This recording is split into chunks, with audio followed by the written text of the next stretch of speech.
Hulu, I caught the Osterman Weekend. This movie had kind of a interesting looking poster. You got this gal with a crossbow,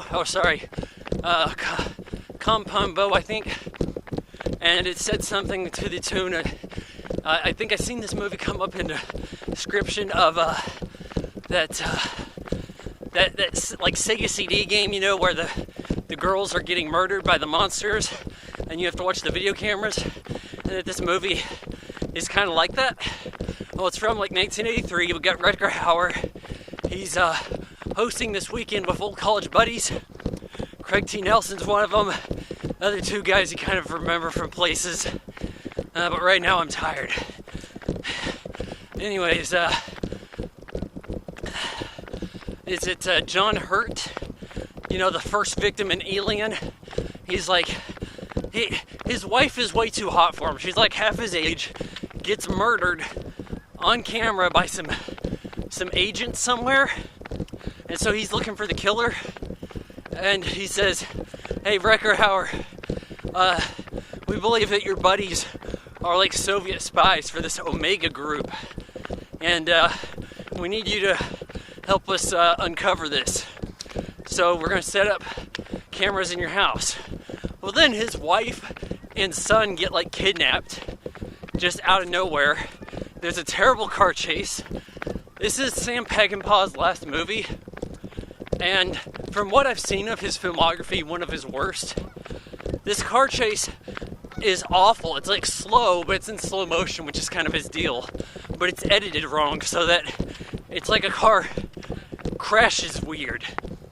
And the slow motion has the sound slowed down too. So when Craig T. Nelson does like karate moves, it sounds like a bear attack. But as the weekend goes on, the friends all turn against Rutger Hauer, and then he realizes that victim from Alien there, he's actually the bad guy. You know, I'm thinking maybe his name's not John Hurt now. Jesus Christ, I'm Alien. I'm calling him Alien, screw it. So they're like, "Hey, guys, you gotta get out of the RV. It's rigged to blow up." As his friends ran off with his RV. And it blows up. It's just him, Craig T. Nelson, wife and kid. And they're fighting these FBI guys. And then it's revealed Alien, he wants, his grand scheme is to make Rutger Hauer, who is a TV talk show host kind of like Bill O'Reilly, wants to make him out the FBI boss for I don't know, I guess killing people in secret, not necessarily his wife. But in order for this interview to work, you don't need to be trying to kill off Rutger Hauer. So I don't know why he's the target. It doesn't add up. And the movie goes on. They taped the interview, but he thought it was live. Rutger Hauer goes, kills Alien, gets his wife, kid, and hell, even dog back alive. And with the help of Craig T. Nelson. It's like Alien went and cooked up this fake group. These guys were skimming tax evasion. And I suppose this is based on a novel that might make sense, or they wouldn't have turned into a movie. Well, I tell you, the movie does not make sense. You just can't think about it. Kind of interesting premise. Not something you see done all the time with the safe room voyeurist stuff.